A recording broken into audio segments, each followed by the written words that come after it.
First stove on பண்ணிக்கிறேன். குக்கரை வச்சு அதில் வந்து 2 கிளாஸ் தண்ணி ஊற்றிக்கிறேன்.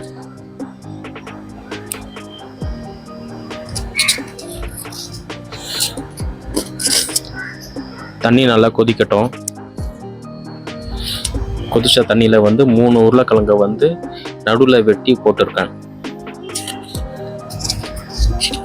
கொஞ்சம் உப்பு சேர்த்துக்கிறேன். தண்ணி லைட்டாக கொதி வந்துருச்சு. இப்போ வந்து குக்கரை மூடி போட்டு மேலே வெயிட் வச்சுக்கலாம். 3 விசில் வர வரைக்கும் வெயிட் பண்ணோம். 3 விசில் வந்துருச்சு.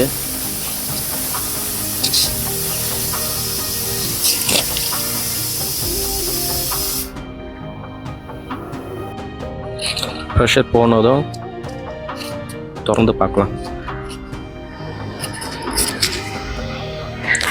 உருளைக்கிழங்கு நல்லா வெந்திருக்கு. இப்போ இந்த தோலை ரிமூவ் பண்ணிவிட்டு மசிக்கணும். உருளைக்கிழங்கு தோலெல்லாம் எடுத்துட்டேன். இப்போ வந்து மசிக்க போகிறோம் உருளைக்கிழங்கு.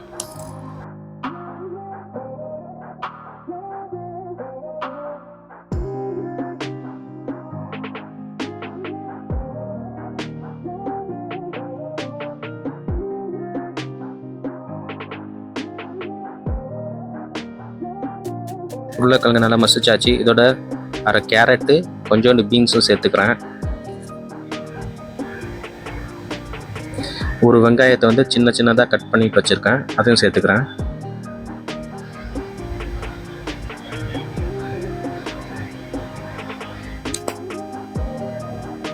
கருவேப்பிலை, கொத்தமல்லி, மிளகா வந்து அரை மிளகா வந்து சின்ன சின்ன கட் பண்ணி வச்சுருக்கேன்.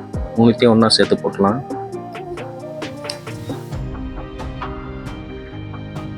இது கூட 1 டேபிள் ஸ்பூன் உப்பு, அரை டேபிள் ஸ்பூன் மிளகுத்தூள்,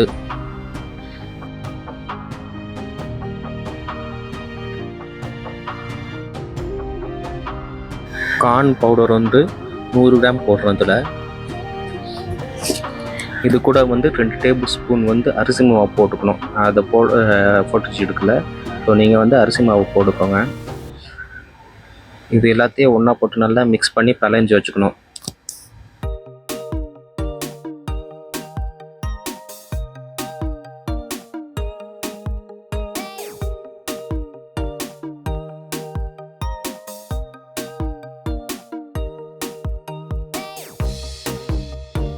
மாவு இந்த மாதிரி நல்லா பிழைஞ்சி வச்சாச்சு. இப்போ இதில் வந்து சின்ன சின்னதாக பால்ஸாக வந்து உருட்டி வச்சுக்கணும்.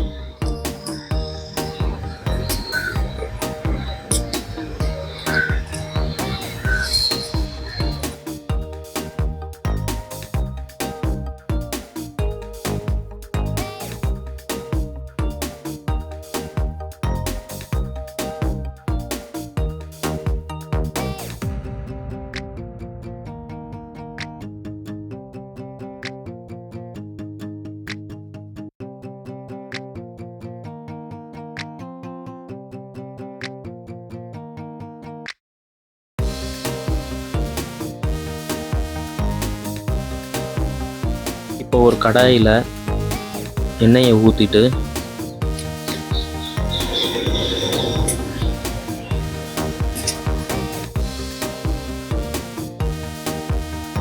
எண்ணெய் நல்லா சூடாச்சு. இப்போ வந்து உருண்டை பிடிச்ச மாவு வந்து இதில் போட்டு நல்லா பொரிச்சு எடுக்கணுங்க.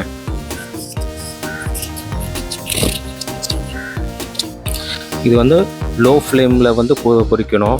ஹை ஃப்ளேமில் பொரிச்சுனா மேலே நல்லா கிறிஸ்பியாக, ஆனால் உள்ளே வந்து வேகாது. இதுவே வந்து லோ ஃப்ளேமில் போட்டிங்கன்னா உள்ளே நல்லா வெந்து அதுக்கப்புறம் மேலே நல்லா கிறிஸ்பி ஆகும். இது வந்து இஃப்தார் ஸ்நாக்ஸ்க்காக நான் ட்ரை பண்ணது. ட்ரை பண்ணி பாருங்கள், உண்மையாக நல்லா இருந்துச்சு.